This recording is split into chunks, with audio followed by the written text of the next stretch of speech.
সম্মানিত আমার মুরব্বী, আমার যুবক ছাত্র সর্বস্তরের ভাইসো এবং আমাদের হিন্দু সম্প্রদায়ের নেতৃবৃন্দরা, আমি আপনাদের দুয়ারে এসেছি।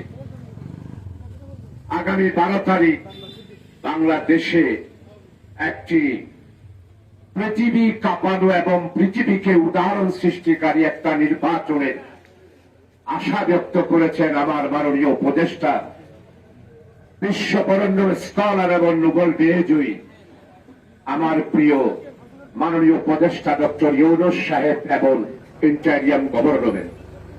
অতীতের নির্বাচন আপনারা দেখেছেন, আগামীবারে একটি অবাধ ও সুষ্ঠু, নিরপেক্ষ এবং ঐতিহাসিক একটা নির্বাচনের জন্যই আজকে জাতি সবাই ঐক্যবদ্ধ।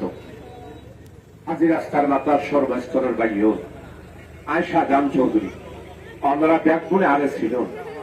আমি 42 বছর এই সাতকারিয়া লোহাগাড়ার রাস্তাঘাট, ব্রিজ, জনসাধারণ সুখী দুঃখে আজি আর কৃষক, শ্রমিক, মেহনতি মানুষ, কামার কুমার, তাঁতি, জেলে, কাঠমেস্তরি, রাজমেস্তরি, মাইচাল, মাটি কাটার, আমার বিভিন্ন মধ্যবিত্ত গরিব সব মানুষ আপনারা আমাকে চিনেন এবং আমার জানেন।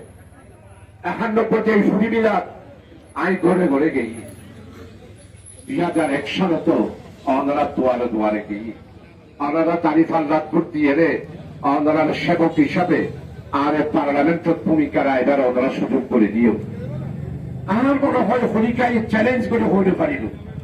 আই এই একমাত্র পার্লামেন্টের 5 বছরের হিসাব এই নির্বাচনের আগে জনগণের কাছে দিয়ে একখান প্রয়াস পত্রিকার মাধ্যমে আর পাই নাজিম আর আমি প্রয়াস পত্রিকা আমরা বিশিষ্ট ব্যক্তি হলো দিয়ে বেশি ছাপাই নেওয়া পারি। পার্লামেন্টের যে বক্তব্য রাখি আর ওরা যেসবই আল্লাহ ফেটলো ঘুরতে রে আহা আল্লাহ আল্লাহ তোরা যেসব তো ফেটলো ঘুরতে আনটা হাই নেব অনলাইনে বুজুর্গ মানুষ অনেক রুহানি ফলসা দিলে আজকে হতা বাইরে দিল বাইরে সম্মানিত উপস্থিতি পার্লামেন্ট